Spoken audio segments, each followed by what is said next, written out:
What's up, amazing people? Welcome to SPM Bars. They call me superhost Miss Kithinji, and I am so glad that you have joined us today. I'm going to be speaking to a very talented artist who has an amazing story that we hope is going to be inspiring you by the end of this interview. So stay tuned because he's going to be telling us how he has reformed from crime, he has reformed from taking alcohol, and it's a lot for you to listen and learn. Welcome, Nixon Omollo. How are you? I'm doing well, thank you. Unajihisi aje? Unajihisi aje leo umefika hapa SPM Baze? Nasikia fiti sana. Nimeona watu hapa hivi nimetambua for a long time, nimeshtuka hata kuwaona sana, nasikia tu aire yani. Kabisa. Very nice. So, Nixon, who are you? What do you do?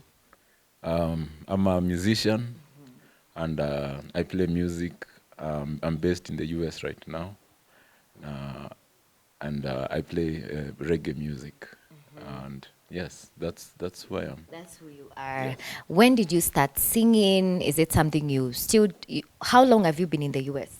I've been in the US for the last 20 years. Actually, yeah, more than 20 now, because I went there in 2022, 2002. 2002, So yeah. more than 20 years now. That's for sure. Yeah, but to answer your question, my music actually starts from my roots. I used to have an uncle who used to play the traditional Luo instruments like the orutu and nyatiti. Yeah, and so I came to realize later that that's where my musical inspiration comes from. Yeah. So why did you decide reggae? Because there are so many other genres that you'd have chosen from. Why reggae? It's because I grew up in Umoja, in the ghettos, and reggae was very popular there. And I grew up, I'm an old school, as you can see. And I was born in 1982. And so in the 90s is when we started listening to reggae. There was a show called Reggae Time on radio. And that's where I heard reggae music for the first time. And the things that they were saying were relevant to me in Umoja, and these people were singing in Jamaica. So we had the same story of poverty, trying to uplift ourselves and things like that. So that's why reggae became relevant to me, and I was inspired later on to try and inspire other people through reggae music.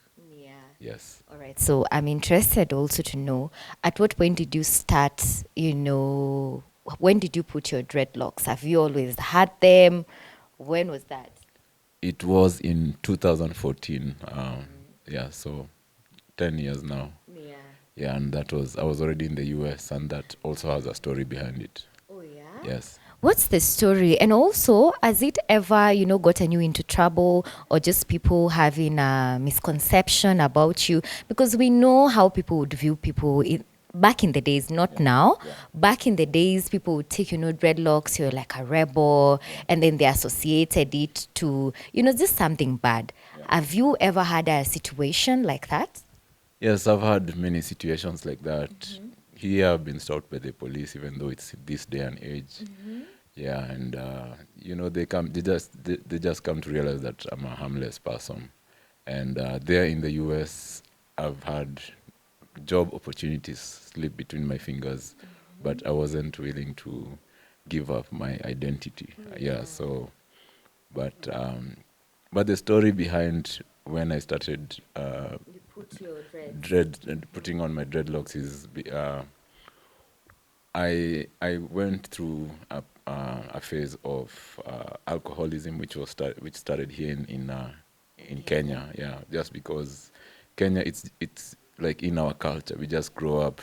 My father was an alcoholic. He passed away from it, and many other people in my family. Yeah, so I also grew up just with that in my system. And even when I went to the US, I kept doing the same thing. And at some point, I got in trouble with the law, and I was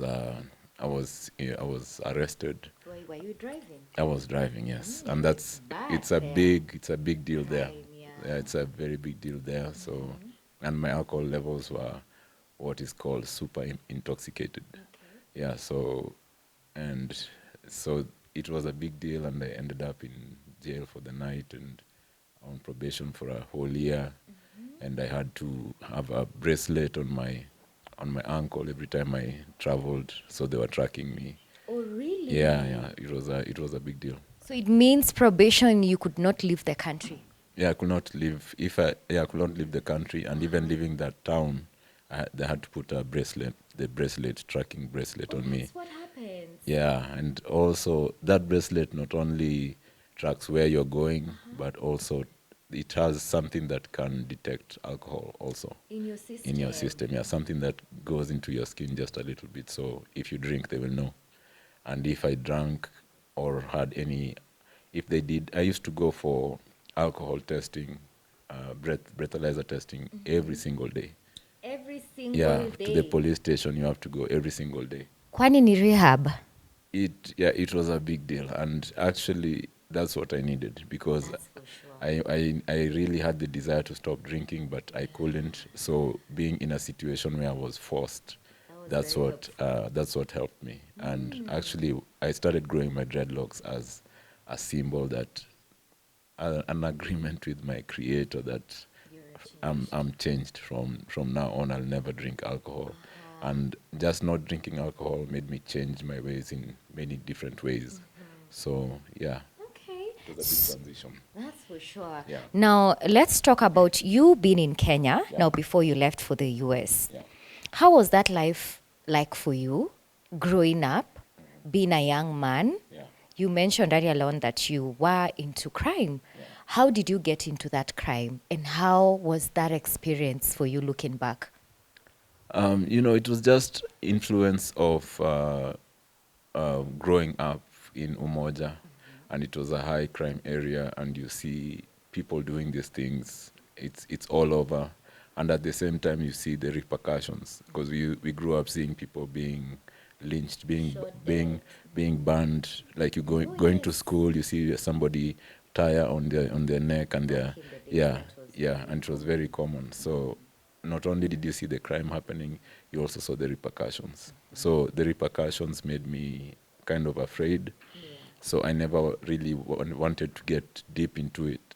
But I would call myself a petty criminal.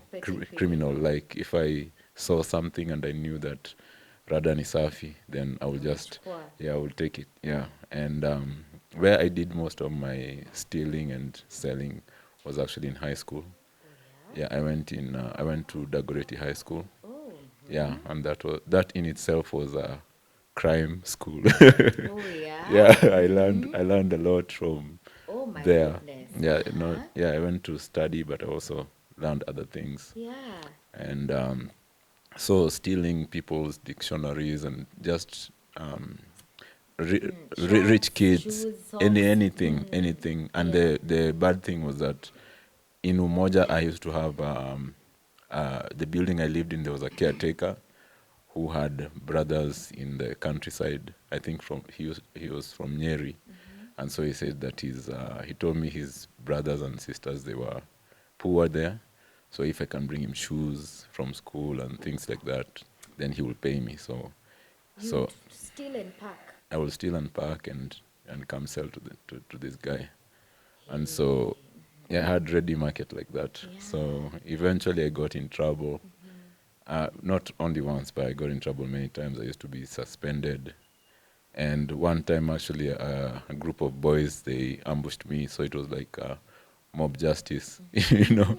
Yeah, yeah, and that's the moment that I realized, these kids, they gave me a mini version of what I used to see growing up, like a mob justice. So I received a version of it. So that's when I realized I had gone too far. And so it was also an embarrassing thing because everybody knows about it. You're swollen and all that.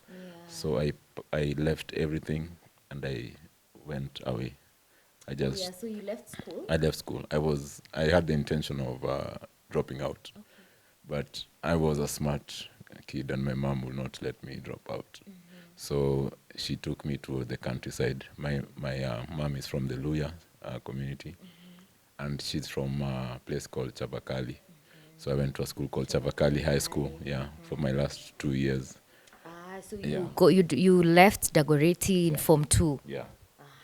And my dad had passed away when I was in Form 1 due to complications with alcohol, and he also used to be in jail and things like that a lot. Yeah. So yeah, so I So went you to went Chavakali. Chavakali, How and was it there? it was a culture shock because it's just it's the countryside, you know. I mean, from Dagoretti Yeah. High, because we all grew up knowing, wasiwa Dagoretti High, that's a national school, nini nini, and then you go to Shags. Shags, yani even water for water. For showering and drinking. Yeah, it's a long line like this, and even to get there, you have to fight your way to, and it was hard. It was a hard life to adjust to, Yeah. but I made it somehow. But when I went there, I had the intention of in my mind of never touching anybody's things again. Okay. But just life became difficult, and I found myself doing the same thing all over again. So I just started stealing and doing all these crazy things. Yeah. And I spent a night in jail there during actually during my time during the KCSE. KCSE. Yeah. So the night before KCSE, Yeah. I spent the night in jail because the teachers were done with us. We will not accept punishment, and we will do whatever we wanted. Mlikuwa tu vichwa ngumu. Yeah, so the teachers said if we can't do anything, then we'll find people who can do something to you. So they took us to a police station called Mbale Police Station, where we got a nice beating. Yeah. And actually, one of my friends came out. When we came out the next day, he went and took poison, And killed and himself. that was the intention, but people got him on time, and so he was treated. Yeah, he was treated. But I went on to do my KCSE, and somehow I did okay.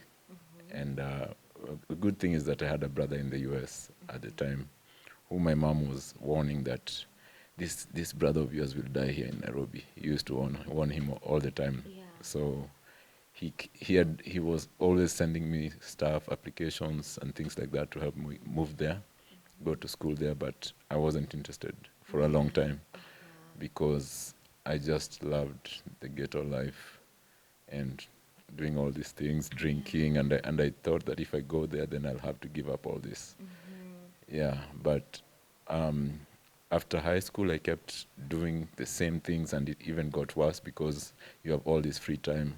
You have no school, so I kept doing the same thing: drinking, fighting, girls, stealing, small things that I could find, stealing and selling. Yeah.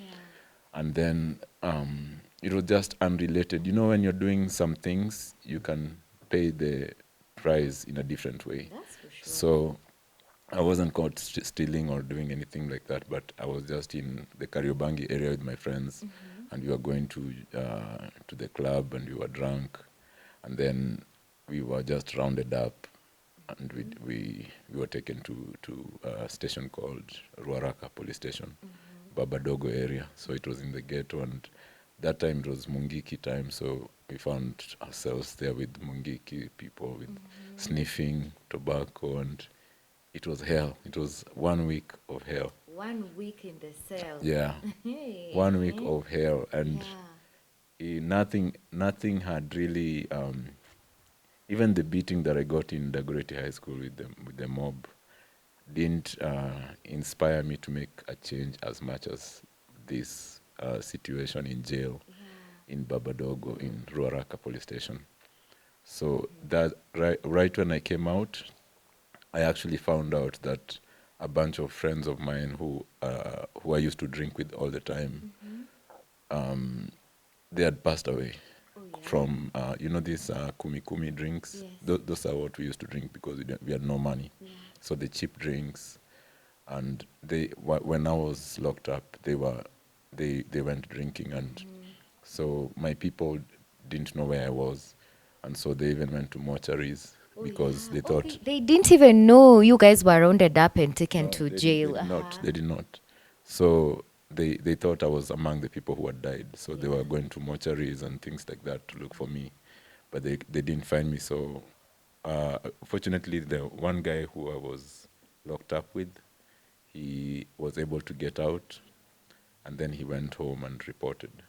Yeah, so that's how they found out, and my sister came and got me, Yeah.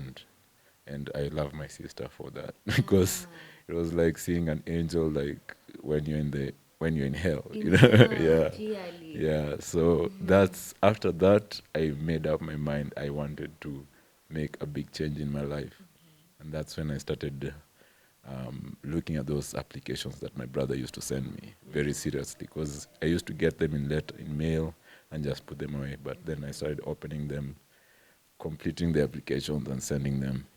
But now you're still drinking.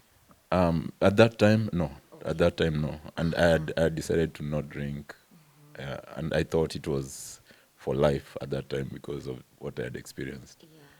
But yeah, I did the applications, and it was a long process, but I was able to go to the US. 2002, I was enrolled in a college called Hope College. It's in Michigan. And yeah, and during that time, the the culture shock there and just being away from home and things like that, that's what made me start drinking again. Yeah, and just it wasn't it was people think the US is easy, but it's not. Lazima upige kazi. Lazima ufike kazi na hakuna mtu wako huko, hakuna mtu atakubembeleza, na watu wanapenda dogi kuliko watu. Aki. Dogi utawaipata dogi ati umbwa koko iko hapo nje ime nini inakulwa na baridi, but homeless people all over the All place. over. Yeah, Yeah. people care about dogs more than people. That's the reality there. I'm actually seeing like on the streets of Washington, just near the State House, Yeah. these homeless people with their tents there Yeah. in LA. Like Yeah, it's just looking bad. even the Hollywood sign is there, and here there's all these homeless people. A Yeah. place called Skid Row. If you Google it, you will see like miles and miles of tents. Yeah. Yeah, so it's not the news from the US only shows the glamorous things, Yes. and the news from the US only shows the terrible things in Africa. So it's just propaganda. But don't get it twisted. It's not easy over there, and things are bad over there. Like it's Because not I'm what actually seeing that the people who are showing that particular side of the US are Africans Yeah. who are there. Yeah, and that's what needs to be done, because the US, the media there cannot show that side, so it has to be people from outside. Yeah. Wow, so how long now did you drink and then stop drinking when you are now, caught by the police? Yeah, in the US, the drinking age is actually 21. Okay. Yeah, and I I stayed just for maybe a year or so without drinking, and then I started drinking. So I was drinking underage drinking at parties, and multiple times. You were underage. No, that time I wasn't underage. I would just escape. One way or another, I would escape when they would bust people at parties. But this happened when I was in when I had moved. I had actually gone to finished college, and I had gone for more studies, graduate studies for my masters, and I had finished that, and I was still not getting a job. So that's what was stressing me out. So I had been drinking for a long time, but then I started drinking much more at that time. And that's when one night I was caught coming from a club, and I was very, very, very intoxicated. And I ended up in jail, and all those other things happened. And this is another thing that I want to mention about just being yourself. Because during the whole time I was trying to get a job, uh, after I finished my college, I tried to get a job, I couldn't. So I did these odd jobs, like working giving primary care to people in a home and things like that, and just manual labor. And then later on is when I went to do my master's, and even after my master's I couldn't get a job. And all this time I was, dressed well and clean cut. I didn't have my dreadlocks, clean cut, suit, everything. and I will not get a job. And then when these incidents happened, and I became tired of everything. I had a record now, you know. I had a record now, so I knew I wasn't going. If I couldn't get a job without a Before. record, then there's no way I'll get a job now. So I stopped drinking, yes, but I started growing my dreadlocks, and I just started playing music in the streets. Okay. Yeah, I became a street musician because I play guitar. Yeah, Ah, so that's how you started now doing music yeah, officially. yeah, Uh-huh. yeah. It was out of Frustration frustration. and lack of job. Yeah, yeah.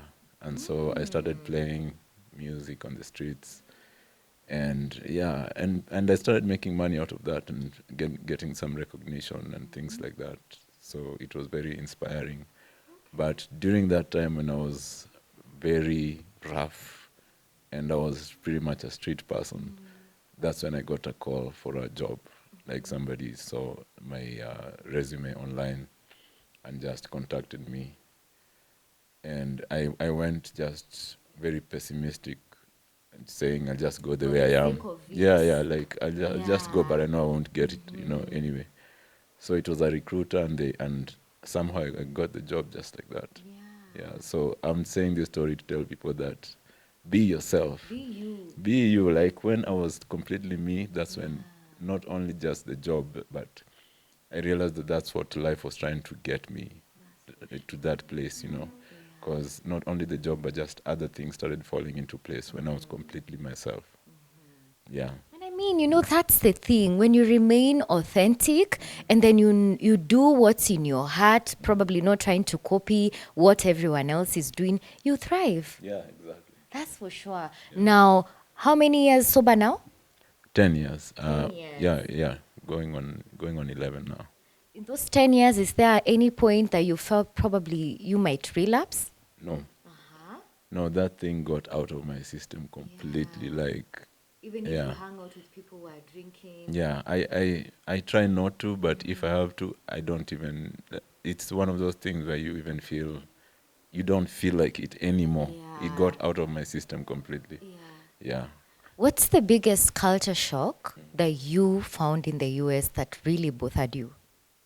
that really bothered me. Yeah. It was people's misconceptions about Africa and Africans. Yeah, Yeah. yeah, just very ridiculous things. For example. Just like somebody asking you if you had a pet lion or a pet elephant before you came to the US, Yeah. and just people thinking that they are that And this is they are someone smart. who went to school. Yes, Yeah. it's somebody you're in college with, or even people, even just other people in the community who you Yeah. would expect to be more open-minded or more knowledgeable, Yeah. and just in general, people thinking that they're better than you just because of where you come from and where Yeah. they are from, and that's a product of also the media and what they That's for push. You know, sure. Mm-hmm. that's a product of how media portrays Africa. Yeah. Yeah, so Because we also do not tell our stories. It's like we are not proud of where we come from, whereas we are so rich in resources. So do you tell our story out there? absolutely. Yeah, absolutely. My music, you'll hear our story, Yeah. and I do perform a lot, and my music is about empowering us and telling our story. Yeah. Guys, if you're a lover of reggae music, inspirational music, you need to check out Nixon Omollo on YouTube. That's what you call yourself there, right? Yes. Yeah? Nixon Omollo. Nixon Omollo. Yeah. Like it And appears. Uh-huh. and it's a Nixon Omollo African Heritage, spells Noah. So that's what it is, yeah. Oh, okay. And so Noah is the name of my band, Noah's Ark Band. Uh-huh. It's called Noah's Ark Band. And also here in Kenya, when I come, I do shows, and it's also Noah's Ark Band. And we actually have a show on Gecko Cafe, Lavington, February 27th. Don't miss that. February 27th, Gecko Cafe, Noah's Ark Band will be out there doing our thing. Yeah, from 7 to 9 p.m. 2 hours. So are you guys going to be like performing your own music, or are you going to be doing like other genres?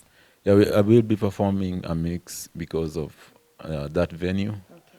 they want some cover songs also. So you'll hear some Bob Marley, some this and that, but also some original music for sure. Some of my music, That's yeah. for sure someone cannot afford to miss. Yeah, yeah. So I'm Definitely. looking at this. I believe it's a logo. Yeah. Is this pyramids or is this a knack? Yeah, this is pyramids. Why Yeah, pyramids? because it's the pride of Africa, you know. Okay. Yeah, so that's something that people there recognize Africa for. Oh yeah. Yeah, they know about nobody doesn't know about the pyramids in Africa, you know. You So know, sometimes we even forget Egypt is in Africa. Do yeah, they resonate as Africans? no, but there's also Nubians. There's also like Sudanese people who built Yeah, pyramids that people don't know about it. yes. So there's Nubian pyramids that are Yeah. not known, but there's many of them. Yeah, so We actually realized we have pyramids in Turkana. Domi, it's in Sule. Pyramids in Turkana, the thing that I did an article about, you know, pyramids being in Kenya and people didn't even know. there's so much in Africa that people don't know about. There's so much good stuff in Africa. That's for sure. Yeah, and I'm realizing it more and more when I'm away, you know. Yeah. What are you proud the most of being an African? Most it's just who I am, you know, like uh, just the authenticness that I can bring, especially being out there in the US. I just know that I'm different from everybody else, and just my resilience. That's one of the things that I'm very proud of. Like things that would break somebody down over there is nothing to me. I can get over it, and I've been over those things a million times. So something that a 60-year-old is dealing with there for the first time, and they're not even able to overcome it. I overcame it when I was a little child. Yeah. So it's the life here has made us tough, and people don't realize how strong and resilient they are here in Africa because of just how life is. Yeah. For a child or a young man who is watching, who's in Mumoja, Kariobangi, someone who is probably engaging in whatever you used to do back then, Yeah. please talk to them. I would just like to say, if you are into crime, crime does not pay. It will just end you up in prison or dead. That's it. There's no other way. Like you might think things are going well, but as they say, siku za mwizi ni arobaini. And along with crime, there is drugs. Those things go hand in hand. So those two things, just try as much as you can to stay away from drugs and crime, and just live a straight life. And you'll see how, like, some people are just, they keep seeing the same things recurring in their lives, and they don't know that it's because of what they engage in. So I just like to tell them that even if it's alcohol, just try and stop alcohol and see how much your life will change, and you realize that it wasn't somebody else that was messing your life up, but it was just what you are engaged in yourself. Yeah. You know, maybe someone is watching and they're like, wewe uko na bahati, bro yako alikuanga US. Sasa sisi hatuna mboka ingine. What do we eat? What do you have to say to such a person? I would just love to say, it doesn't matter where you are. It doesn't matter where you are. You can make a difference right where you are. Over there where, yes, I had a brother who helped me out, but he had no brother who took him there, you know. And he made that decision himself to make a difference because of how hopeless he felt in growing up in Umoja and the examples that he had seen. But also just here in the community, I've seen people who grew up very poor with nothing and still have made a difference. And even just my friend who introduced me to you, Ed Mark, yeah, and he's here, you know. So it doesn't matter where you are, it's just your mindset. And I'm there, yes, but I realize now that here in Africa we have so many advantages. We have so many advantages. We have the good weather all year round, you know. We have people that speak your language, that understand you. We have all these resources, wildlife, uh, organic food, something that's not easy to find there, you know. So we have so many advantages here that if you want to really make a difference, you can just have that mindset. You can actually make a difference wherever you are. It doesn't matter. Yeah. What's your favorite quote? My favorite quote is by Martin Luther King Jr. I think it goes something like this: if you can't walk, then run. If you can't run, then walk. Yeah. If you can't walk, then crawl. But no matter what, just keep moving. Yeah, I don't. You know the quote, right? But it's just that as essence of resilience. Yeah, no excuses. That's why I'm saying it doesn't matter where you are. There is no excuses. It's just keeping the train in motion. Yeah. They say a body in motion is always in motion. I think that's what they say. So keep moving. Yeah. All right, Nixon. Thank you very much. Please tell us where we can find your music, and if you can give us a small a cappella so that people can know what you will perform. My music can be found on all digital platforms, Spotify, iTunes, and just under the name Nixon Omollo. And also, especially on YouTube, I'm looking for subscribers. You know, I'm trying to monetize that thing. So it's also Nixon Omollo, just the name here. And yeah, just link me up on IG also at nixon.omollo. Facebook, same thing. It's just my name, as authentic as it is. Yeah. All right. Yeah. So a cappella kidogo? Yeah, I'll say something a cappella wise, something that really resonates with Africa, you know. How long shall we wait, Africa, until we wake up and take our right? How long shall we wait, my people, till we see that we have to unite? When shall it dawn upon us that no one else will ever stand up for us? Why do we let them keep on taking from us? Losing everything, they still colonized us. I see jobless youth hanging in the corners. Politicians, they pocketed another bonus. The coming generation looking back upon us, saying we really need you to do something for us.